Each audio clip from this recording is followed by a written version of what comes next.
Okay, this video will walk you through basic skills with conjugates, and I'm using textbook problems. So let's go back to an older skill, thinking back to first semester when you're multiplying binomials that are actually conjugates. Everything is the same.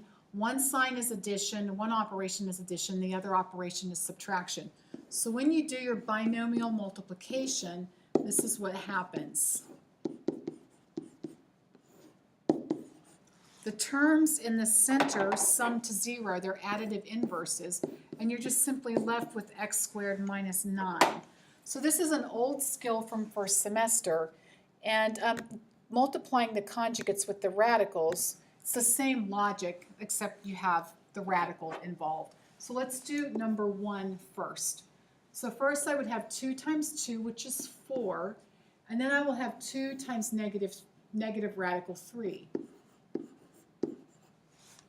And then coming to the center, I will trade colors, positive 3 and positive 2. And then my last term is positive radical 3 times negative radical 3.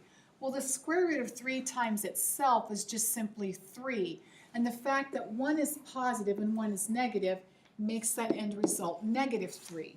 And then you can see that the terms in the center will sum to 0, and I'm left with 4 minus 3, which is 1. Let's do number 3 together. So here I have square root of 15 times itself, and then I have positive radical 15 times negative 6. And then I come to the center with the same logic. So I have positive 6 radical 15, and then my last term is just simply 6 times 6, which is negative 36. And then you can see summing to 0 in the center, 15 minus 36 is negative 21.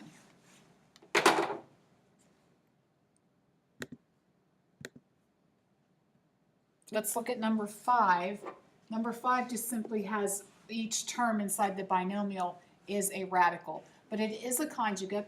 They're identical. One is subtraction, one is addition. So first up, the square root of 3 times itself, and then the square root of 3 times positive square root of 2. So that's just positive radical 6.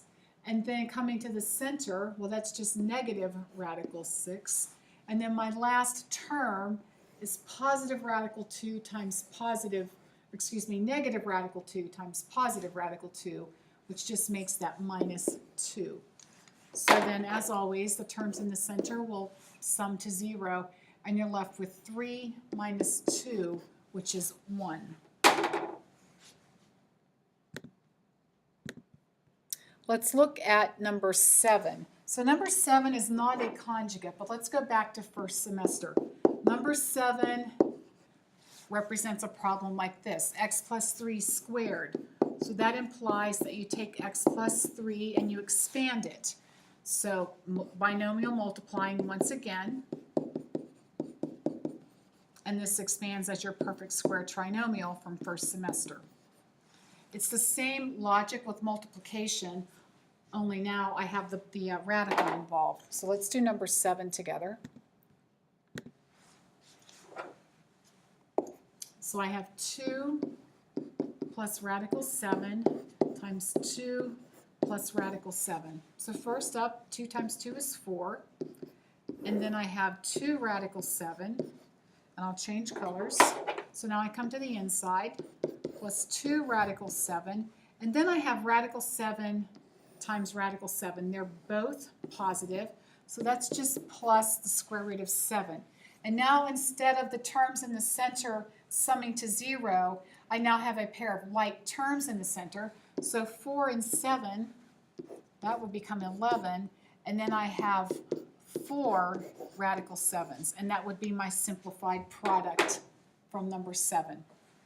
I'll do one more with you on the video, and that should be enough foundation to make the homework easier for you to do.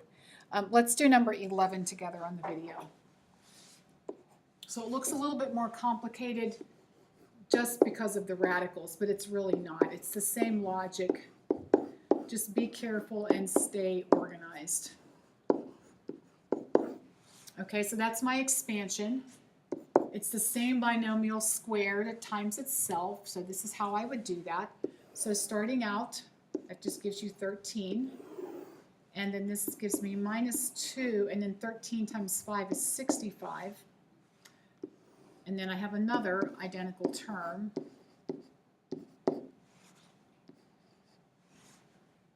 And then finally, let me do a little scratch paper work up here to show you how to do that.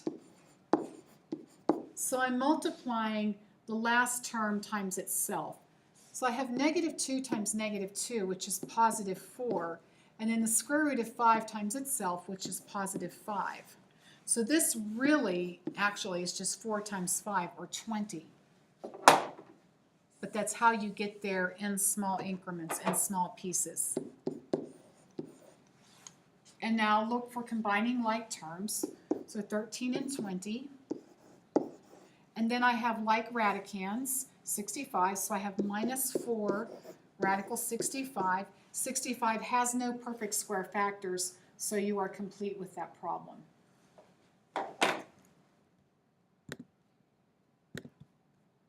And let's do number 17 on the video.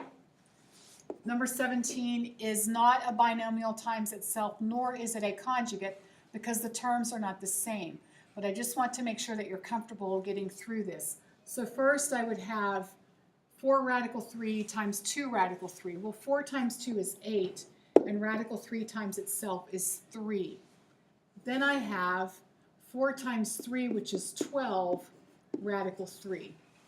And then I come to the center, negative 5 times 2 radical 3. That's negative 10 radical 3. And then negative 5 times positive 3 is just simply minus 15. So gathering like terms, I'm going to have 24 plus 2 radical 3, 12 minus 10, and then minus 15. So the simplified answer for number 17.